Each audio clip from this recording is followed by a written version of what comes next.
Hello everyone. Today in this lecture session, I will discuss about binary cyclic codes.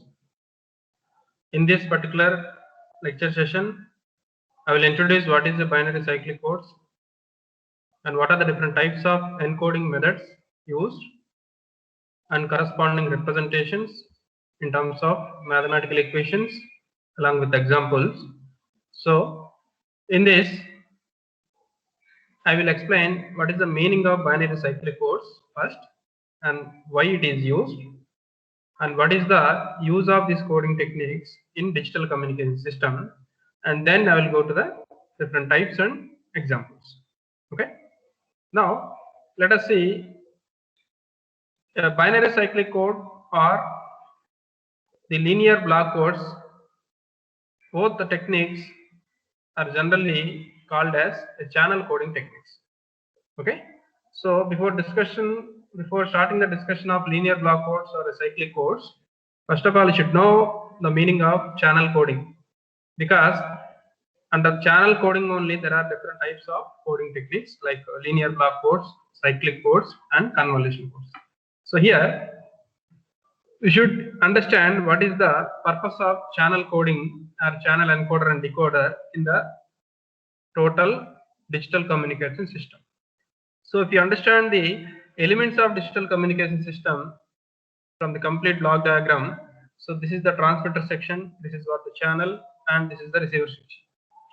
So as you know that the digital communication system is operated based on the digital signal, and that digital signal must be obtained from the analog source or maybe from the discrete source.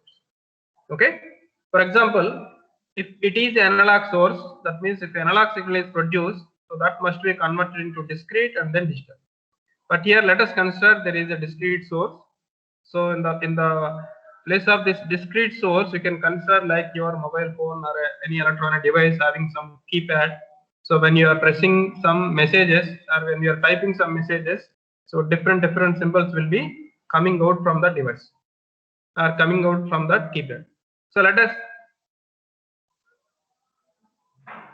assume these are the different symbols that are coming from this discrete source. Then these symbols as a discrete information is applied to the source encoder.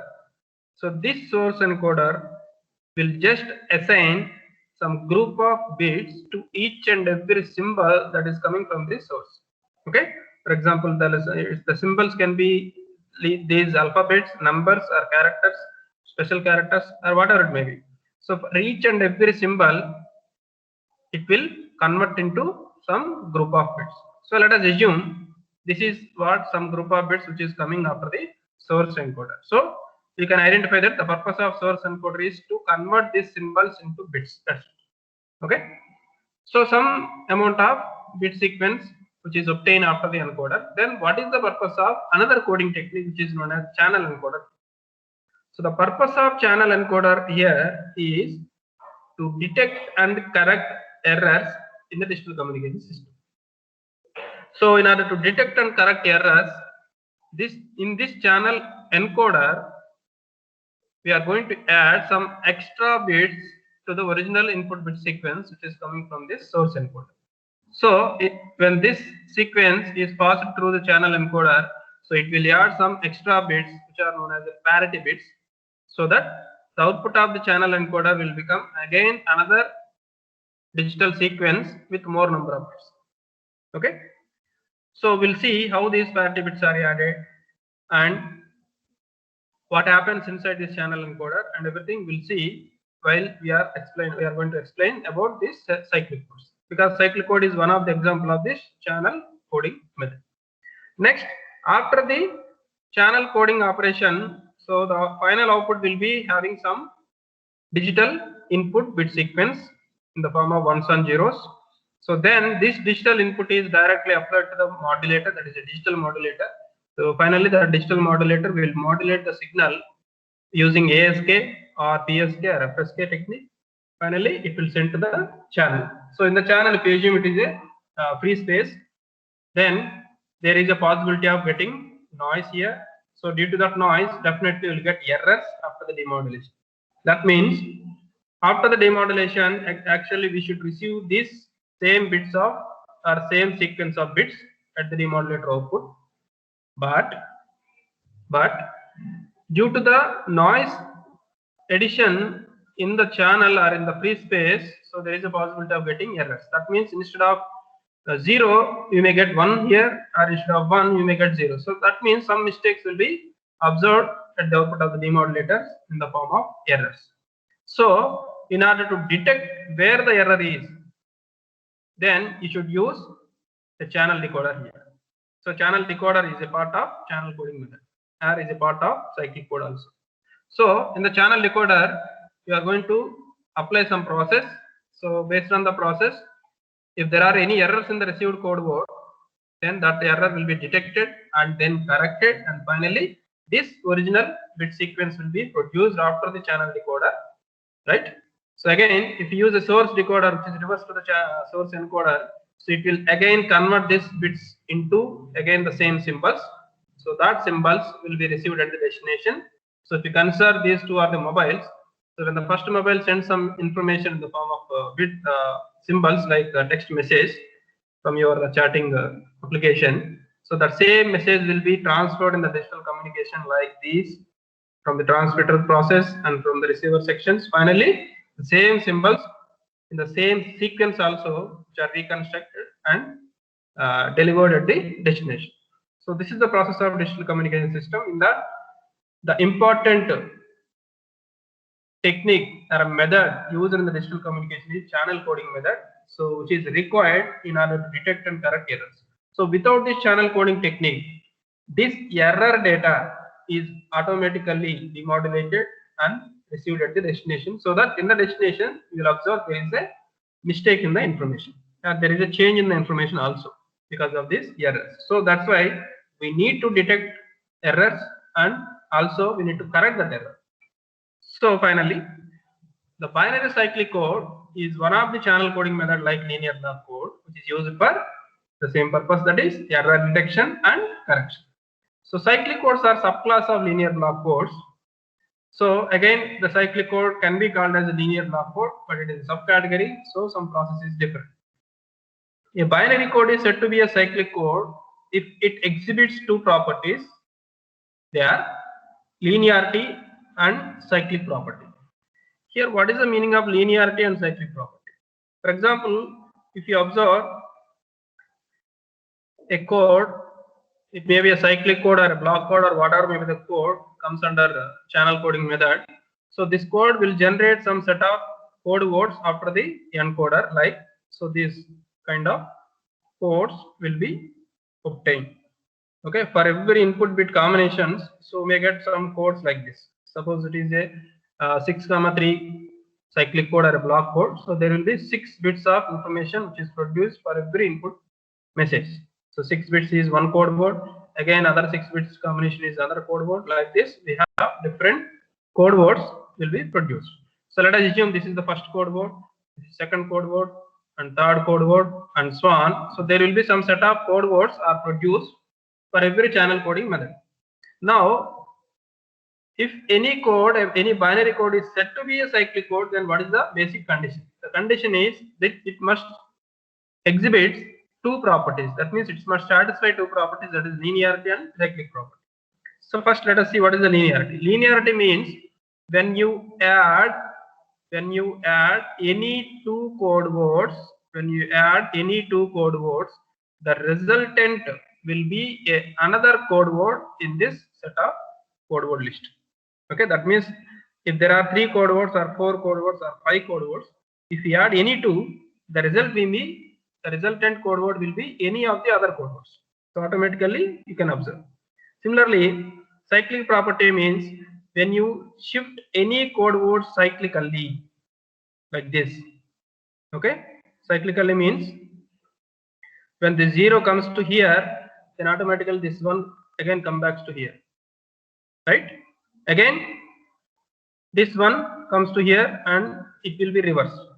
So in a cyclically shift operation, if you perform cyclic right shift for all the bit combinations, then the resultant code word after the cyclic shift, also a code word which is there in the list. That means if you perform a cyclic shift operation for this particular code, then the resultant code may be any of these two code words. So then it satisfies the cyclic code. So if any code satisfies these two properties, then you can clearly say that that is a cyclic code. That is the basic definition and conditions required to satisfy for any binary code which is said to be a cyclic code.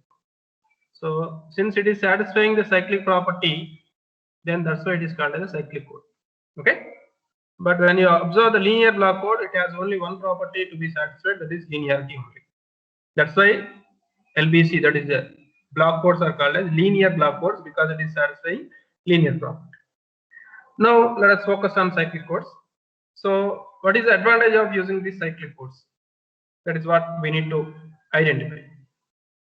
So by using the cyclic code, it is easy to encode the data because it has a mathematical structure.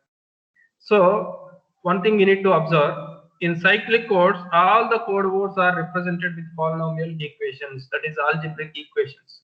So since all the code words and data representation is in the form of polynomial mathematical equations, so everything is having a perfect mathematical structure.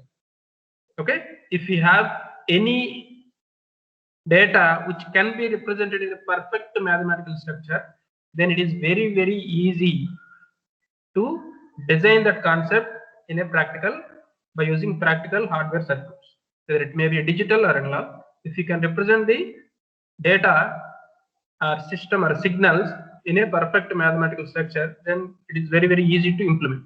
So that's why, since the cyclic codes are represented in a mathematical structure like this in the form of equations, so it is very easy to encode the data and implement the encoder circuits, since it is having a perfect mathematical structure. So based on that, we have two types of cyclic codes. One is systematic cyclic code, another one is non-systematic cyclic codes. So let us see what are the two types of cyclic codes and why they are named as systematic and non-systematic, right? So as we already said that a cyclic code or any channel encoder, the purpose of this is to add some extra bits as a parity bits. That means inside the channel encoder, some parity bits, some extra bits are added to the original bit sequence, so that the resultant will be a code word having both message bits as well as parity bits. Okay, so that means the final code word after this channel encoder is the combination of message bits and parity bits. So how the parity bits are combined with message bits? So that depends on the type of cyclic code, whether it is systematic or non-systematic. For example, if it is encoded using systematic cyclic code, then the resultant code word will be a combination of message bits and parity bits. In that, first 4 bits, if it is a 7,4 cyclic code, for example, the first bits must be a message bits. Only after the completion of message bits, then you should represent the parity bits. That means message bits come first, then only parity bits will come. That means the message bit sequence and parity bit sequence are arranged in a systematic order. That means first message bits and then parity bits. So if you can represent the code word in this kind of representation or a block, then that is said to be systematic cyclic code. So you can clearly observe why the name it is. Systematic means, so this must be arranged in a systematic way, one after the other. Similarly, what is the meaning of non-systematic cyclic code? So if you encode your data with a non-systematic cyclic code, then the parity bits will be arranged in between the message bits, so not in a order. So these parity bits, these 3 parity bits may be inserted anywhere between these message bits, like this. It is a mix-up of message and parity bits, not in a systematic order. So that's why it is called as non-systematic cyclic codes, right? So that is the way the outputs are a code words that are generated from these two types of cyclic encoders. Now we'll see how to find the encoder output, or how to find the code words by using systematic cyclic code encoder and non-systematic cyclic code by using a simple, very simple mathematical structures or mathematical equations. Okay. So now let us see what will the formulas or mathematical formulas that are used for implementing this systematic and non-systematic cyclic codes. Okay. Before that implementation, so as we are saying that all the cyclic code representation is in the form of polynomial equations. So we should observe or we should identify how the bits or a code words are represented in the form of polynomial equations. Okay. So when you observe linear block codes, all these operations inside the linear block code are involved in the form of these vectors or matrices, which involves ones and zeros directly. But in case of cyclic codes, these ones and zero sequences must be converted in the form of equations. So there are no such kind of bit sequences, but there will be some equations involved. Now, how to convert these bits into equations, or how to convert these equations into bits? You should know both the conversions. Then only it is very easy to understand the cyclic codes. Now, let us observe. For a n comma k cyclic codes, here n means the number of bits in the code word and k means number of bits in the message sequence. For example, if it is 7 comma 4, that means there will be 7 bits in the code word after the encoding, and there will be 4 bits in the message. So like this. So there will be 7 bits in the code word finally. So out of those 7 bits, 4 bits must be input bits. That is the meaning of 7 comma 4 cyclic code or n comma k cyclic code. So for n comma k cyclic code, for a message polynomial, that means the message, how message bits are represented in the form of polynomial equations. Okay, like this. If you assume the values of this message bit sequence as a coefficients like mk minus 1, mk minus 2, and so on up to m naught, then this will be equal to first coefficient, that is mk minus 1 into x of k minus 1, where k is nothing but the number of input bits, plus mk minus 2 into x power k minus 2 plus and so on. Last one is m naught into 1. So don't worry about this representation. So just observe this example, so that will be very easy. So consider there is a 7 comma 4 cyclic code. So there will be 4 bits in the message sequence, that is 1 0 1 1. So there will be 4 bits. So consider these 4 bits are nothing but the coefficients of this polynomial terms. So each term is multiplied with the coefficients. So these coefficients are nothing but the bits. So you should multiply either 1 or with 0. So the first thing is, try to observe the first power in the polynomial term is k minus 1. If the number of input bits is 4, so k minus 1 is equal to 3. So the polynomial equation starts from x cube and the corresponding coefficient is the first bit. So 1 into x cube plus 0 into x square, so decrease this power, plus 1 into x plus 1 into 1. So that the polynomial term power will end. So start from x cube, x square, x power 1, x power 0. X power 0 is 1. So that will be the end. So finally this is nothing but x cube. So the 0 into x square means 0. So x cube plus x plus 1. So this is a different way of representing the message bits. So the message bits can be represented in the form of message polynomial equation only in the cyclic codes. So that is the meaning of m of x, which is nothing but the polynomial equation for message bits. Similarly, for a generator polynomial, there is a standard notation which is given by g of x is equal to, so generator polynomial in linear block codes, generally the generator matrix is there, but here in the cyclic code there will be some generator polynomial equation, no such matrix. So how to represent the generator polynomial equation? So this is what the standard form we can clearly observe. So it starts from 1 plus g1 into x plus g2 into x square plus and so on, g3 into x cube and so on. The last one is x power n minus k. So if we clearly observe g1, g2, g3 and so on, these are nothing but the generator polynomial coefficients. Let us assume these are the coefficients. Again the coefficients may be either 1 or 0. So we'll see that later. But there are no coefficients for the first one and the last component. So there is no coefficient multiplied for 1 and there is no coefficient multiplied for x power n minus k. That means for any type of or any size of cyclic codes, the first and last terms must be same. That means the last term is x power n minus k. Here n minus k is nothing but if n is 7 and k equal to 4, so n minus k is equal to 3. So 1 plus x cube, that is the 1 is the first term and x cube may be the last term for 7, 4 cycle. Okay. And also the number of parity bits, if the 7-bit code is observed, out of this, if you want to know how many number of parity bits are there in this 7-bit code, is equal to the formula is n minus k. So that is represented with a q, which is known as number of parity bits. So here in this case, n minus k is nothing but number of parity bits, which can be found from these values. For example, how to represent the generator polynomial equation for 7, 4 cyclic code. This is an example only.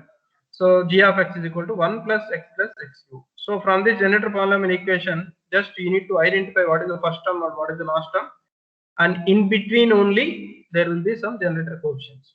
So 1 is already there, x cube, that is n minus k, that is 3. So x cube term is also already there. So just identify x term, x square term, and so on, and observe what is the multiplication to these two terms and identify the corresponding generator coefficient. So here x term is there, so that means g1 into x is there. So g1 is equal to 1. Next, g2 into x square, there is no x square term, so g2 is equal to 0. So there is no further g3. So because no x cube term, already x cube term is the last term, right? So this is the way of representing the generator polynomial equations. So this knowledge you require in order to do any operations in the cyclic code. Then only, if you know these two conversion, then only it will be very easy to understand all the concepts for cyclic codes, right? Next, let us see what are the types of cyclic codes: systematic and non-systematic cyclic codes.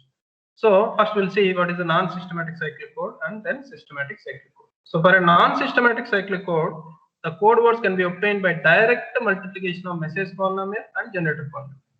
So that is simply by multiplying m of x and g of x, you can clearly observe the code polynomial equation. So from that code polynomial equation, you can directly find the code word. So already m of x is given in this form or maybe in this form. If bits are given, try to convert into equation. If equation is given, directly substitute here and multiply this m of x with g of x, so that an equation will be produced. Based on that equation, again we need to write in the form of bits. Similarly, for a systematic cyclic code, the code words can be obtained by using the below expression. That is, the code polynomial is equal to x power n minus k into m of x plus remainder of x power n minus k into m of x by g of x. So if you observe, the same term is repeated here, but in this we need to calculate the remainder of this division. So this equation must be divided by this generator polynomial equation, so that the remainder will be produced. So if you add the remainder here, finally you will get some equation. Based on that equation, you should convert that into again bits. So let us see with an example how to implement these two equations and finally how to find the code words, right? And all of you remember that during entire operations involved in the coding techniques, whether it may be a cyclic code or a block code or whatever may be the other coding technique, the addition operation, the addition or a subtraction, whatever it may be, this addition operation must be considered as XOR operation. Okay, that means when there is a operation like 1 plus 1, that indicates that is 1 XOR with 1, so that output will be 0. Similarly, x square plus x square plus x square means the values may be either 1 or 0, because x square and x square multiplications are both are same values. So when you XOR with 0 0 or 1 1, if you XOR the same values, the resultant will be 0. We know that. So that's why in the equations, if you find any terms having same values, so those terms must be cancelled, because that operation is a XOR operation. So anyway, we'll see that in the example. Now let us implement these two. Example 1, that is non-systematic cyclic code.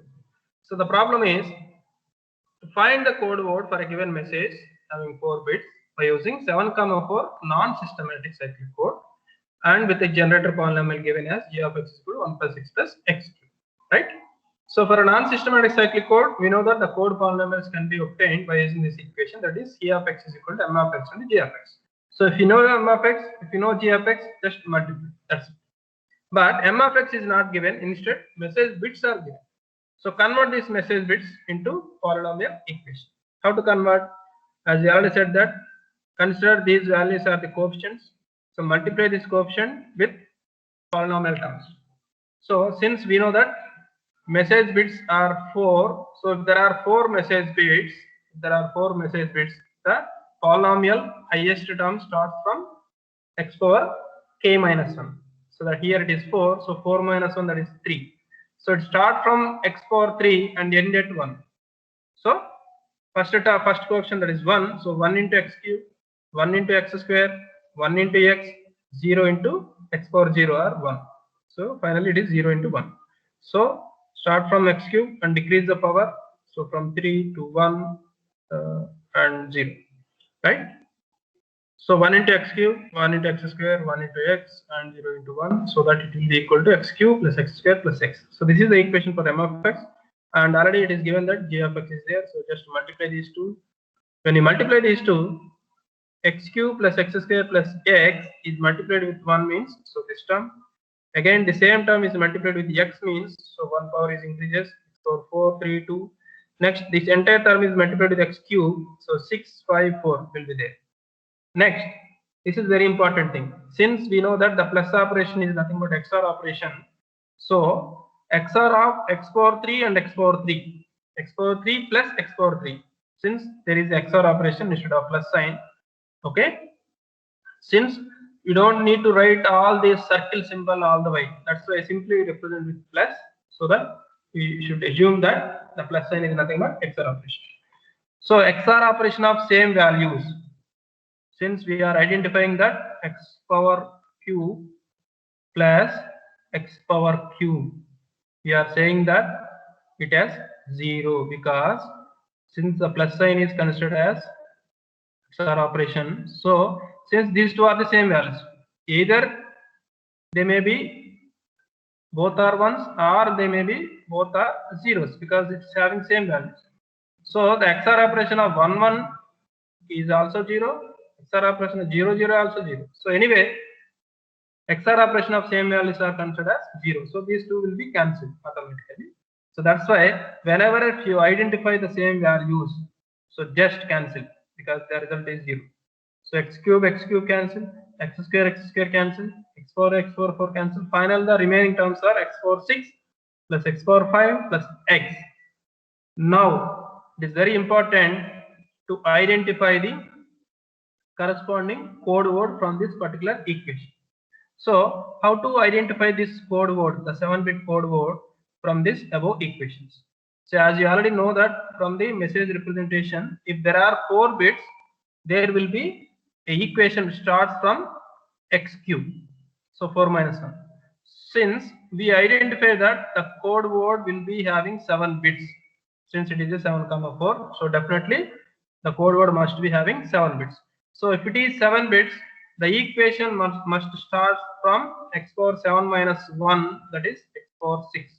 So start from x power 6 and decrease the power x power 5, 4 and so on.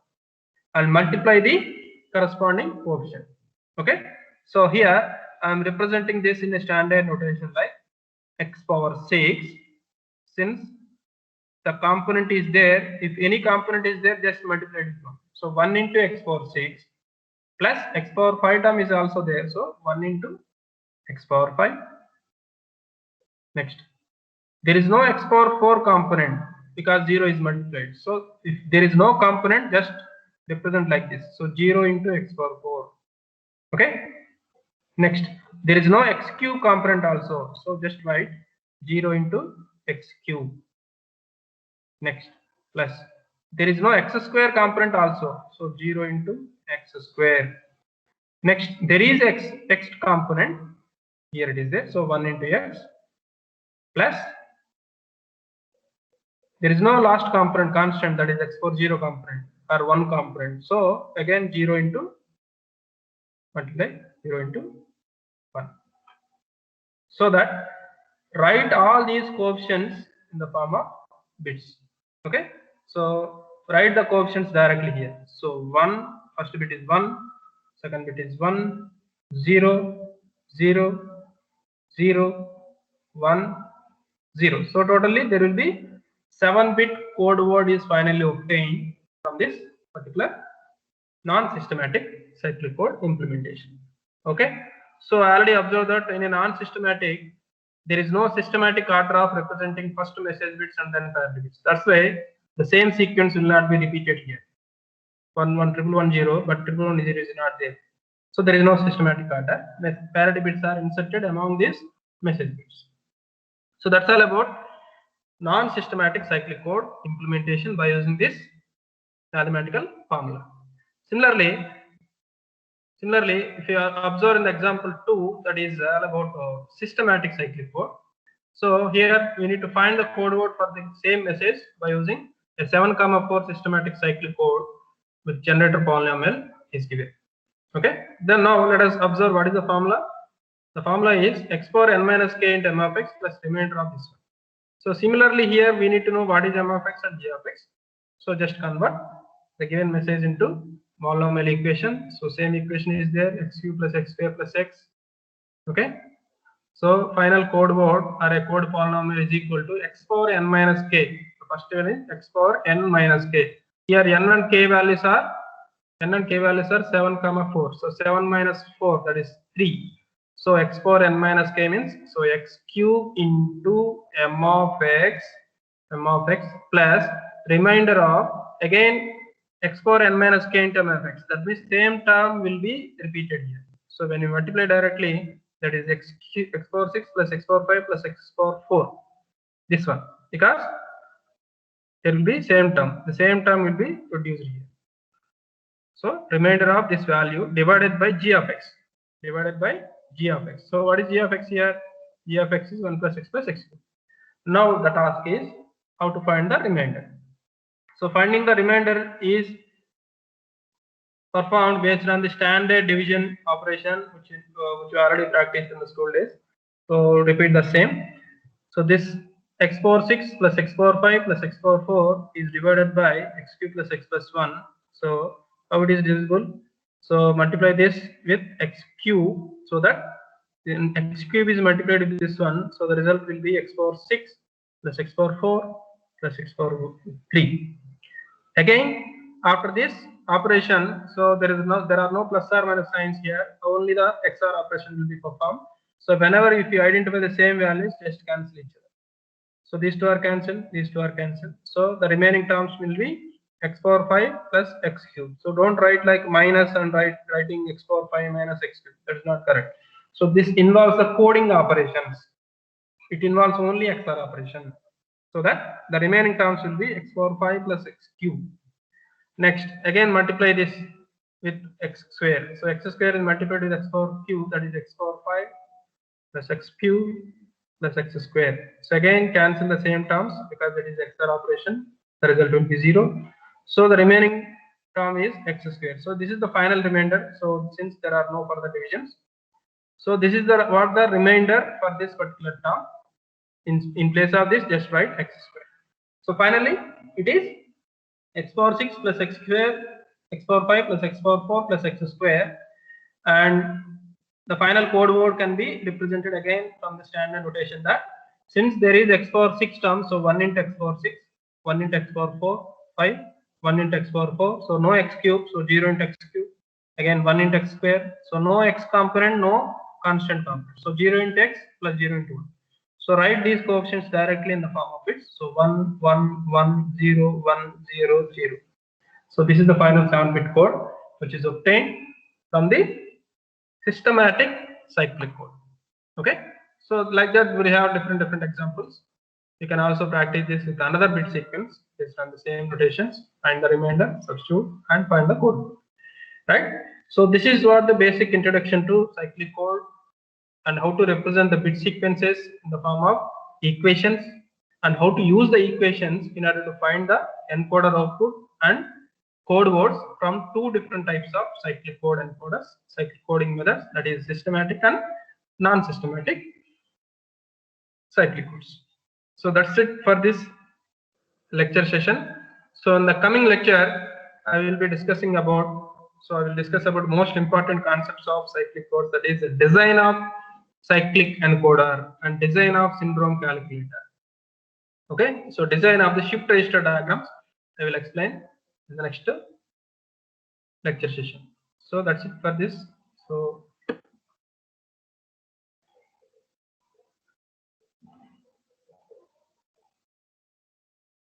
thank you.